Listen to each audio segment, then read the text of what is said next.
Hello, ladies and gentlemen, and welcome to this Dev Q&A. My name is Randy, and of course, I'm joined with the lead designer of Paladins, Drybear. How you doing, man? Feeling good? I'm dandy. Dandy, candy dandy. Not candy dandy. Okay. I'm not quite there yet. Got Not it. as sweet. More of like kind of like a sultry dandy. Okay, nice. You're like a mild, maybe like an herbal tea. Yeah, strength something like type that. dandy. Yeah, Exactly. something like that. Herbal. Yeah. Herbal dandy. Yeah. I like it. Well, we're here. We're excited. I know there's been a lot of questions to discuss, so we want to take a little bit of time while we have it. We've got about 30 minutes to answer your questions live, and of course, just get more in depth on some of the upcoming changes for Season 1, which we're also excited and anticipating here. So Rory's here to break things down with us, and kind of why don't you catch us up as to where we've been thus far that's kind of started this conversation already. Yeah, so I mean, the history of Paladins, we've been kind of trying to release things early to get the conversation going, and actually we wouldn't be here where we are now in Paladins without all the people that were there during the closed beta and alpha stages, giving feedback constantly. There's a lot of systems in the game. They're very complex and very intricate, and kind of getting that feedback is a big part of who we are as a studio and also who we are as a game dev team. So yesterday, if you guys got a chance to see it, launched a video talking about what we're thinking for Season 1, kind of get that conversation started and see what you guys think, talking about ways to solve some of the issues that have been brought up in the community and ways to make Paladins even better. So the high level of it, just to kind of get the conversation started with you guys, is focusing on ways to add customization to the characters themselves. This comes in the form of a talent system, which will be available through character mastery unlocks, and will provide ways to enhance your character. Okay. One kind of thing that I saw, and I've been reading all the Reddit forums and forum posts and social media and all the talk going on, and all the stuff in game as well. One of the bigger questions that people are asking is this going to replace any abilities? Is this going to take anything away? Yeah, what's happening? Largely no. I mean, this is all going to be a layer added on top. So when we're talking about getting like a barricade barrack, it doesn't mean that if you're playing barricade barrack, you don't have turrets. The kit for the character will stay the same. Everything will be there available. You'll just be able to kind of hone in on a Cylon for one of those abilities and say, I really like my barricade, make that just that much stronger, and then you can pick your loadout in addition and unlock for the game. So you'll still be barrack, you'll still have all the abilities, you'll still have what you have now. You'll just have ways to say, okay, I'm buying in, I'm going full shield, give me that barricade talent, and it makes it that much better. So this is essentially another layer of depth. You're not removing anything, you're not kind of sidestepping and replacing one thing for the other, you're just adding something. That's right. For the most part, there will be characters that will lose something, largely because if we feel, the characters that didn't really get enough love, or feel like there's bloat in their kit where they have too many things and that's preventing them from being stronger in other areas, or they just don't have enough, right? We may be shifting around, looking at Ruckus's repulsive field is a big one, right? Yeah, that's huge. Not too happy with the fact that he can't use it off the point, so finding ways to rework that with the talent system and in the base kit to make sure that's useful all the time. Grok is a big one too, looking at his ultimate, the way he heals, the way his shock pulse works. So there will be characters that will see probably more changes than others, but for the most part, most of the characters are going to stay as they are, and then the talent system will be added on top of that to be able to kind of customize in a deeper way. Yeah, it seems like depth is kind of the theme of Season 1, being able to take customization to another level. Obviously, Paladins is a game that's based itself off of being extremely customizable and adaptable for the player experience that you want, whether it's through your loadouts, whether it's through your items in game, whether it's through now your talents that you'll be able to select alongside your loadouts, and of course, your cards that you're bringing into the match as well. There's been a lot of questions about the cards, how this new Season 1 system will affect the cards. We've heard several things. Why don't you kind of walk us through what the changes are for Season 1 with cards? So our initial thought yesterday, to catch everybody up, was talking about ways to kind of get the cards more depth as well, because we're going to get that with the characters and the talents, kind of enhancing it that way. But bringing the loadouts more to the forefront, adding more value there. And after kind of all the discussions you guys have been having over the last day or so, a lot of great points brought up on the forums, people talking about ways to do an alternate. So kind of shifting that a little bit. So I think today it'd be good to talk about what changes we want to bring along with that. So the high level is we want to make cards more meaningful. We also want to give you more of a sink for your gold. So actually, based on the reactions we saw yesterday, what I want to do is talk a little bit about actually how we're going to enhance the mastery system. We talked a little bit about it yesterday with the video, but the high level is the talents will be in the mastery unlocked. For those of you who don't know, champion mastery goes from level 1 to 25. Okay. And there's a lot of advanced progression there you can go through and ways you can unlock. Right now, there's not a whole lot to the system, and we've seen a lot of feedback around that, wanting more ways to unlock, more cosmetics. mastery skins, stuff like that. So it's going to go a little bit like this. We're going to have a very early kind of quick progression on the champions. We can unlock the talents, something like 1-3-5, right, where you start with a talent at level 3, which is really fast. You get another talent at level 5, which is about the time you start entering ranked with that character anyways. Right, You'll have all the talents and that kind of thing kind of built up.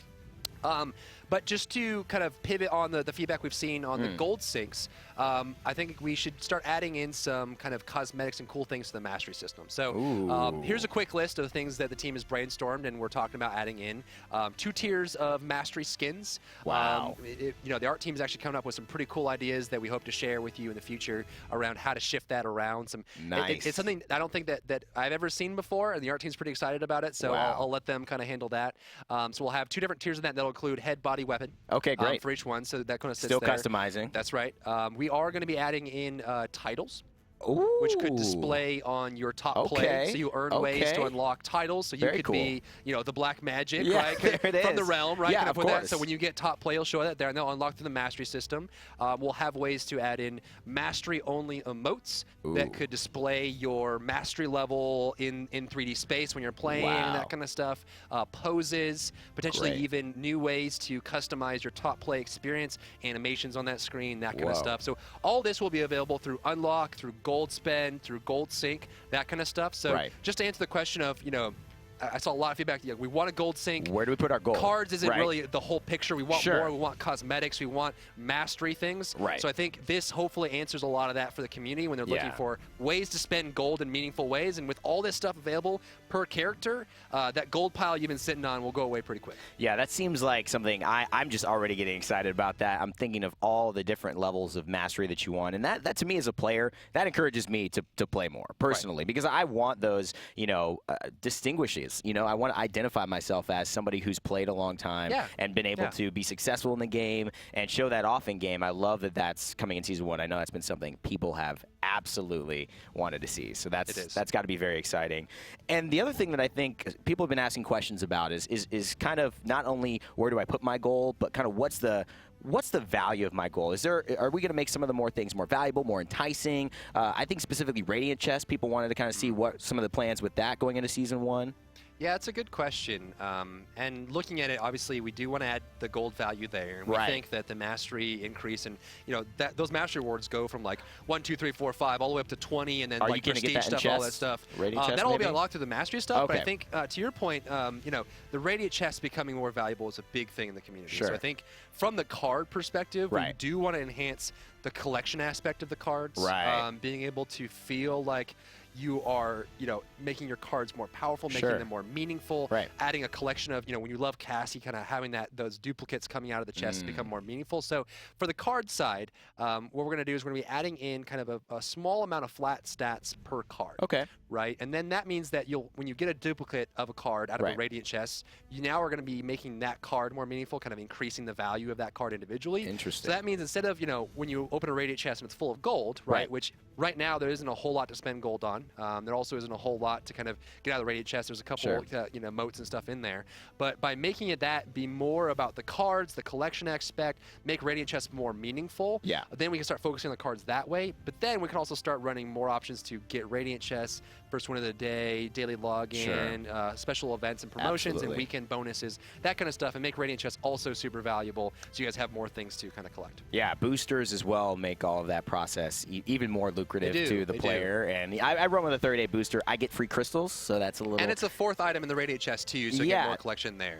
Those chests are instantly more valuable. The duplicates, of course, you will be able to kind of get a duplicate of card with the stats going up. That will be capped. I saw this question a lot through all the discussions.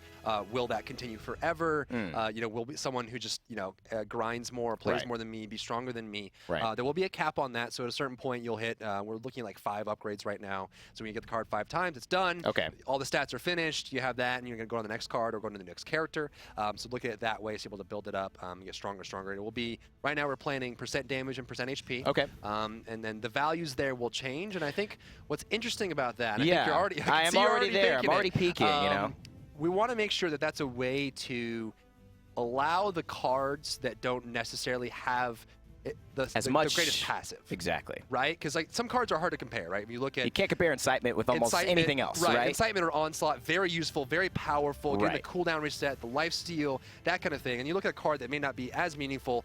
It's good. The passive is really good for specific builds or as kind of an enhancement. Yeah. But it's hard to compare those A to B. And so the flat stats, what we're going to do is those will all be variable. So we'll have different kind of values on there, and then we can actually have ways to, and maybe Incitement or an Onslaught that are very powerful for Cassie would have a lower starting base stat and then upgrade that way. And then a card that has a passive that is maybe not as comparable would have a higher base stat and upgrade on it, so that when you're putting it together, maybe you're picking more for the fact that it provides more % damage and HP, and the passive is meaningful for your whole build. Or maybe you're picking it because the passive is really valuable, but you're paying the cost of lower stats to get it.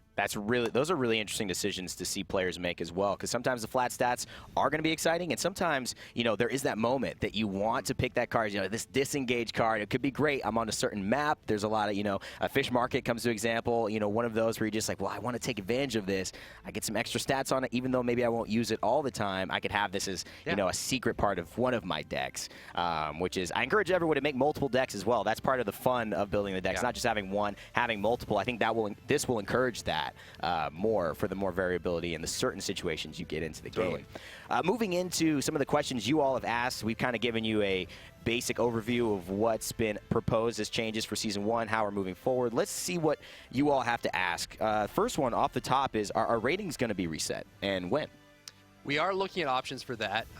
We could, depending on the changes and how things look, we could do a full hard reset. We could do a soft reset, which kind of brings everyone back in line. We are looking at some kind of way to kind of give everyone a kind of fresh start, because the game will be changing enough where it'll necessitate that, and the ranked will be there.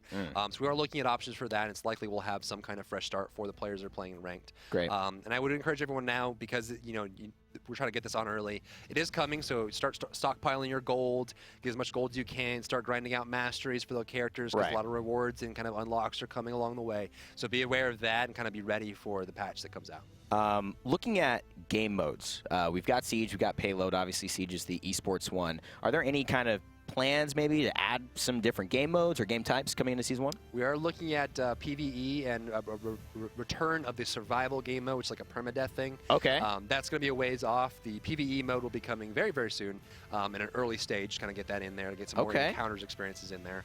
And beyond game modes, we're actually looking at a lot of champions. I think it's important to note that the pace that we set for champions in 2016, we're going to blow that out of the water this year. It's we are unreal, guys. Crazy. The team is working overtime right now. We have actually almost 4 champions being worked on at once. Yeah, I played 3 of them. It takes a while, right? Most champions can take several months to make, and sometimes even longer to get it just right and get it out to the public. So we've kind of started that process going really fast, and actually this year we're looking to release a minimum of 15 champions, one average like every 3 or 4 weeks having a champion out. So very, very quick, and a lot of those will be coming back to back. So once you start seeing, we will have a new champion this patch that we'll be kind of announcing this Friday for patch review coming out next week sometime. And after that, we'll be having champions come along very, very quickly. So we are focusing on, new maps, new champion, lots of good content, making the cards more meaningful, the collection aspect more meaningful, adding tons of mastery rewards that allow you to kind of spend your gold on interesting things, lots of new cosmetics, and then expanding out the ranked system, looking at polishing out the ranked system and allowing people to kind of get that much better. So, a lot of good stuff coming. So, just to kind of clarify as well, I think one of the things that I would love an example for, maybe as someone who's just hearing about the talent system and kind of trying to figure that out, maybe give me an example of what some of those talents would do for, maybe a champion, maybe like a Buck or a Cassie. What would a talent be? There's a couple, some of them will provide different benefits. We are looking to make sure that they're not all serving the same purpose, right? So for a character, we wouldn't want to have 4 talents that are all damage talents, because at a certain point, one of them will just be the best, right? Whichever one is the best, that's the thing. So we're trying to split them out into different usages. An example could be for Androxus, maybe with your Nether Step right now, which for those you don't know, when you activate Nether Step, you dash forward, and then a time window appears, which allows you to dash 2 more times. When that time window is gone, it's gone. So a talent for Nether Step could be, maybe you just have 3 charges of Nether Step. Ooh. There's no time window, there's no requirement, there's nothing else. And then stuff like that, which doesn't have the biggest impact on the character, but all of a sudden everything shifts, right? Because all the cards you have that activate when you activate Nether Step, you can now start storing those and using those for different ways. The loadouts start expanding, right? When you get the dash to heal, now all of a sudden you're the commander of when that heal occurs, and you can start using that, and then the time window goes away. Another example could be for Barrack, maybe he gets maybe he places down 2 turrets at once, or maybe he has 3 turrets instead of 2 as a maximum, right? Something like that. Or, you know, maybe his barricade becomes a dome, like maybe stuff rocket that allows boots is a little different. Maybe rocket charges boots, or maybe rocket boots has charges, right? Stuff like that. We're looking at ways to make the character more interesting, but again, the important part there is the character stays the same on the base floor. The foundation is the same, and you're basically picking a part of the kit that you feel is important for the match. And this goes into something that's very unique about Paladins, which we don't see in very many shooters nowadays, is you are locking your character in for the match. You can't change it. You can't swap it. You can't change your strategy mid-game on the character side. And so once you get into the game and you realize what you're up against, now you start crafting the secondary layer of your character. Okay, I have Barrack, but I know there's going to be a lot of damage coming in, so I need to go barricade Barrack. So that's my talent. But now I'm going up against a lot of tanks, so maybe in my loadouts I need anti-tank or I need anti-flank or something like that. Okay, I got that part down.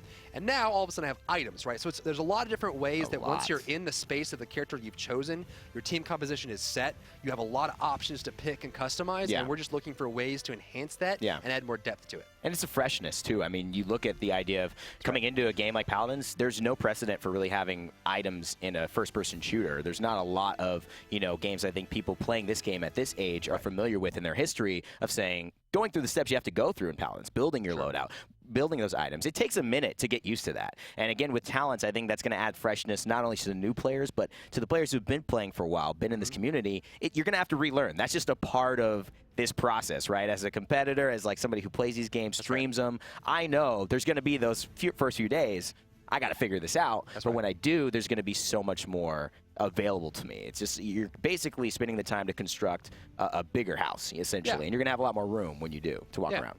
More ways to customize, and also, you know, it just kind of adds the ability to play. Like if you really love Bomb King, right? And the comp doesn't fit it, or you feel like you can't play Bomb King all the time, then you may not play Bomb King as much. But this allows you to really kind of get into that sense of Bomb King, and then have avenues that allow you to adjust to different strategies and play. And then part of the mastery of becoming an excellent Paladins player or climbing the ranks in the rank system is learning not only the breadth of characters, but also the depth of each. You got to get good at how those adjustments go and how to counter them at the end of the day. Absolutely. Speaking of countering, that's a great question. Item-wise, is there any new additions to the items? I know people have talked about the, you know, admittedly, people talk about the healing tree a lot. They talk about that, see kind of man. Is there anything that we can expect to be adjusted there? You know, Haven and Blast Shields have been staples of the meta. Cauterize has been one of the better items for a while. You guys adjusted that in this patch, and so obviously that's already in your minds. What do you have planned for the item season? The items going into Season 1? We're looking to kind of address a lot of the core issues, and you hit on most of them, right? Blast Shields Haven was a big one. Those kind of being there. Aggression is probably the biggest one. Yes. It's very apropos that it's called aggression, given the amount of aggression that it could cause in a match, right? And then looking at the entire healing tree. Life Rip is probably Life Rip and Rejuvenate are kind of the most useful, but then Veteran comes in some aspects. So making sure that that whole tree gets a good look. And then looking at the utility tree as well. You know, Chronos, Master Writing are very, very good. Kind of get those in. And then Morale Boost comes in a lot of interesting ways. Yeah, absolutely. So kind of looking at all those, we're going to make sure that we kind of rework some of them. Aggression is going to have kind of a more kind of rethink on how that works and how that builds into it. Looking at the healing tree to make sure that whole tree starts to feel more interesting, and then maybe adding a couple new interesting items into it. Looking at pricing and stuff like that. So items is a big focus for us for this season, along with everything else. Is the, just my personal question, is the goal to kind of feel out how many items you think you need to fill out a balanced tree, or are you trying to have 5 for each, 4? Is there a magic number? Well, there's 3 missing holes right now. So we should probably fill those. We should probably fill those. Just to, like, get a nice even square. And yeah, and a lot of it too is we want to make sure that the ones that aren't being picked get looked at, right? Maybe the price comes down. Maybe you know, you have different ways to upgrade those, and then kind of should that system shift at all. But make sure that those are powerful. And I think the big thing too is that, you know, the item system is actually providing a very meaningful benefit to the game. And the reason why Wrecker and Cauterize and Blast Shields and Haven are so powerful is that, you know, because our games are, you know, around 10-15 minutes, and most of you through surveys and discussions have talked about how Siege feels like it has a really good start and end time. The duration of it's very accurate. Towards the end of that, you do want to be able to start shutting down death ball comps, heavy tank comps, heavy direct damage comps to encourage team composition with variety. And also with new champions, we are looking to add in ways to enhance that, like having more deployable champions, so Bulldozer's more valuable. Adding more CC champions, so resilience is more valuable, and creating that kind of opportunity cost of, well, if they have a 5, and stealth as well, to make sure that Illuminate gets in there too. But obviously right now, because there aren't enough of each, sometimes the choices become a little bit more linear, whereas, you know, if they're running a 5 CC comp, are you really going to risk getting blast shields? Right? So that's kind of where the system was built. That's the core of why that system we think works really well. It's the opportunity cost built in. And same thing, you know, if you get Wrecker, but they have a whole bunch of healers and deployables, you're missing out, right? And so it's more of a team effort to buy the right things. But I think most of the symptoms we're seeing right now is that there are a lot of shields. There are a lot of direct damage characters in the game. And so, you know, Haven and Wrecker are almost always a guarantee in a lot of cases. And then kind of building out from there and making sure that system just becomes more flush. Absolutely. You know, a lot of people also, I think they sometimes forget about the, just briefly that you mentioned, you know, when those champion slots get filled out, how those change the meta of the items. And really, when you look at some of the champions coming forward, I can't say anything, but I know that they are absolutely dynamic champions that, you know, they're already going to make people make different decisions versus lineups, versus items. So that really is, I think, going to start hitting a lot sooner than people think. You know, you don't have to wait for 15 champions to have enough to start, you know, looking at different item decisions that are meaningful.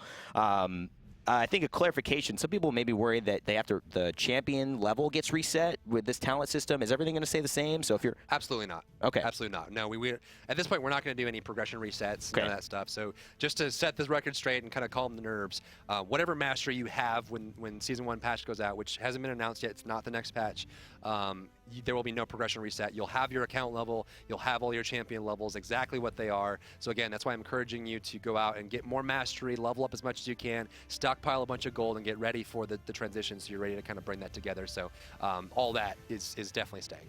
Given the fact that we have, you know, obviously all these new changes coming in and a little bit of how the cards play, are we going to see some new cards implemented, or maybe just some adjustments? How are the actual, you know, line text on those cards, those passives, going to be impacted in Season 1? Some of the cards could potentially become talents. Wormhole's a big one, right? Eevee's ability to blink and then blink back will likely become a talent, and then we'll replace that card with something else to fill in and make sure we have the 16. Our goal for Season 1 initially is not to increase the amount of cards we have. We're keeping with the 16. But as the talents get fleshed out, in the future, there will definitely be more options to add additional talents, add additional cards, right? I do eventually want to get to at least 20 cards per character, just to kind of fill that out, because I think it is important. One of the things that bothers me, and one of the things I want to improve on, and as a team kind of improve on, is making sure that you can build an entire deck out of one ability. And right now, since you only have 4 in each category, you have to kind of mix around, which has its own dynamics and interest, but just allowing you to kind of have more. So in the future, we do want to kind of expand on that, but it's not something we're planning for Season 1. We want to get talents off the ground and kind of build into that. Are there going to be any rewards for Season 1? For Season 1, likely, but for the end of Season 0 or preseason, no. There won't be anything kind of kicking off for what we're in right now, which is preseason. But we are looking at adding a lot more ranked rewards, enhancing the ranked system, reworking how that kind of builds up, and adding different ways to make that just even that much better. So looking at, obviously, let's see some questions, just take really live what people are kind of trying to talk about. A lot of people asking why Pretty Hair's hair is so pretty. It seems like you can't avoid that topic no matter what. Season 0, maybe Season 1. He's born with it. He might just be. Yeah. Maybe it's Maybelline. It might be. How much time do we have? We have. That's a good probably question. Like 7 minutes here. So really the hot topics. Is there any kind of burning questions here that everyone really wants to get answered? Because I think that's kind of the whole point of this, right? Doing this live and kind of getting. Here's a good one. You know, in terms of visibility, how are you going to be able to tell what talents somebody else has? So we're reworking the scoreboard to simplify it, right? Because right now, looking at someone's loadout is, and actually was the inspiration to creating the talent system, was to make sure that at a glance it's a lot easier to kind of feel out what a character is building and what they're doing. And obviously with the introduction of talents and the way they can impact characters being more meaningful, you'll need to be able to pick that at a glance. So we're going to be adding the talent to the scoreboard, and obviously since the talent will provide a bigger benefit than the loadout individually, it'll be all of a sudden an instant tell, like, oh, that's totally like, that's advanced Ruckus, right? He's going to be super mobile, I get it, right? And then what I want to do, and then the team's working on this right now, and we have, I got to tell, we have an excellent UX design team. The UI designers and the programmers are working really hard on some really cool ideas on how to kind of build on that. So we'll see that we're going to try to abstract the way loadouts are presented and kind of show you how many points in each ability someone is spending, so you can, like, at a glance see,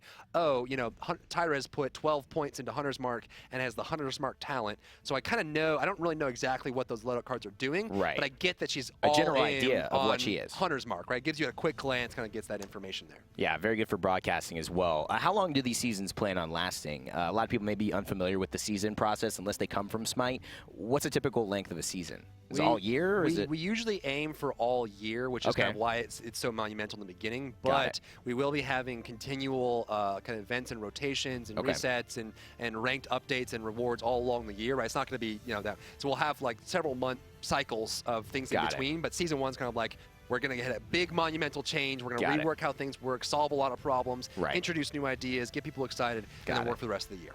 Got it. A lot of questions on Torvald, where he's coming from, but we'll talk about him a little bit more.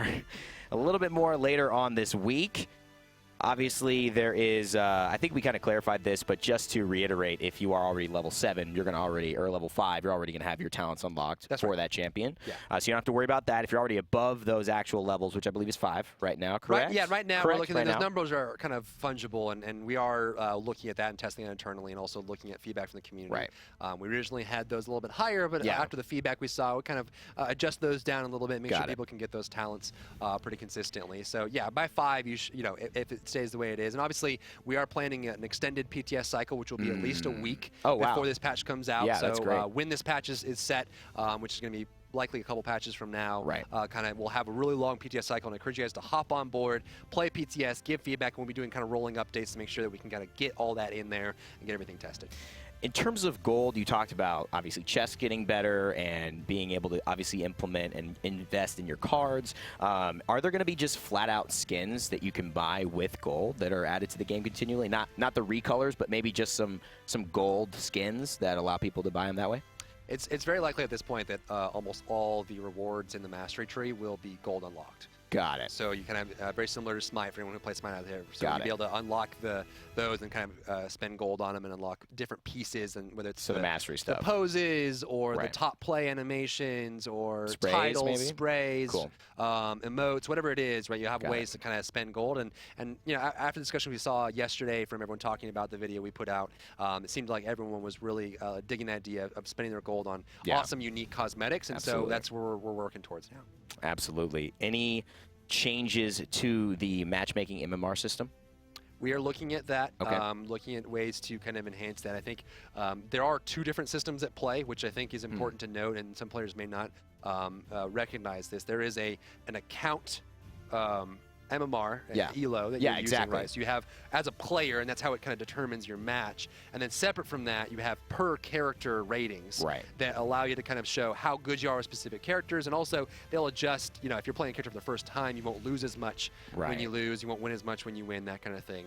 And those are 2 different systems, and we're looking at both those to kind of improve those over time, make those better, and also, you know, ways to make the rank system better with resets and rewards and that kind of stuff, with tiered structures and kind of individual cycles. Well, speaking of tiers, do you plan on implementing, maybe not now, but in the future, tiers like they have in Smite, where you have bronze, you have silver, you have, you know, grandmasters, all the way up to that level? Well, we have that now, right? So the accounts will have their own, and then the champions also have their own. And they only play each other. And it goes from bronze, silver, gold, platinum, diamond, masters, right? So that's what the portraits are, we see around the characters and the players. So that's in there, but like at a higher level, we are looking at ways to kind of marry those a little bit better, but also allow the rank system to kind of portray that in a better way for the players who are trying to climb. Got it.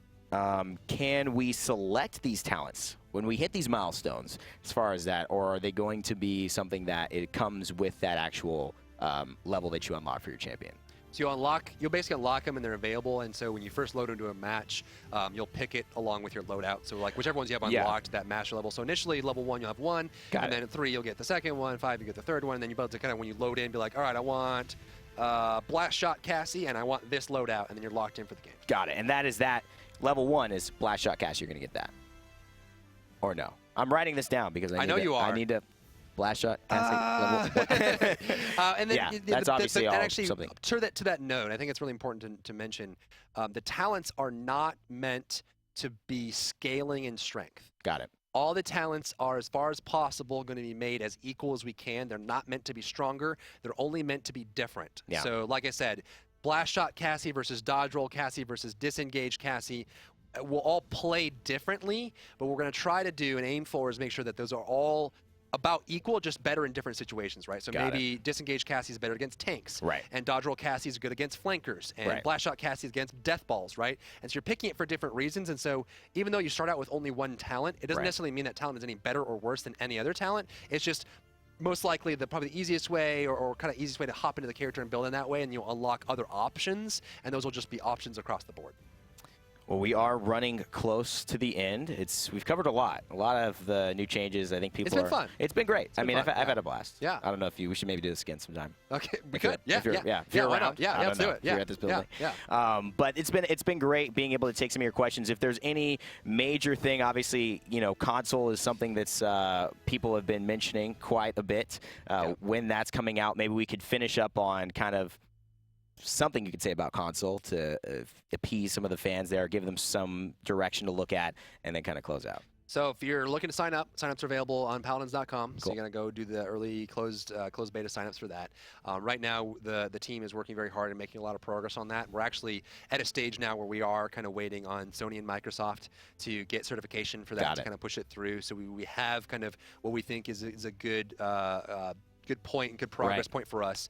Now, obviously, we have a lot of respect for how kind of Sony and Microsoft uphold high standards for their platforms, right? Absolutely. They have, for those you don't know, they have very high standards. They don't want to kind of allow anything onto their platform that doesn't function or doesn't play well, that kind of thing. So we are in the process now. We're working with Sony and Microsoft to get those moving along. But you can do the signups online if you're looking to get into the closed beta for both consoles, and then we'll have more news on that hopefully in the coming weeks on how that's going to progress. But we're moving along. Awesome. Thank you, Rory, for being on. That was Dev Talk Q&A. My name is Rain Day. Make sure to stay tuned to everything here for Paladins on all of our channels where you can follow us. Follow us on Twitter and all that good stuff, so you stay tuned to all the updates for Season 1.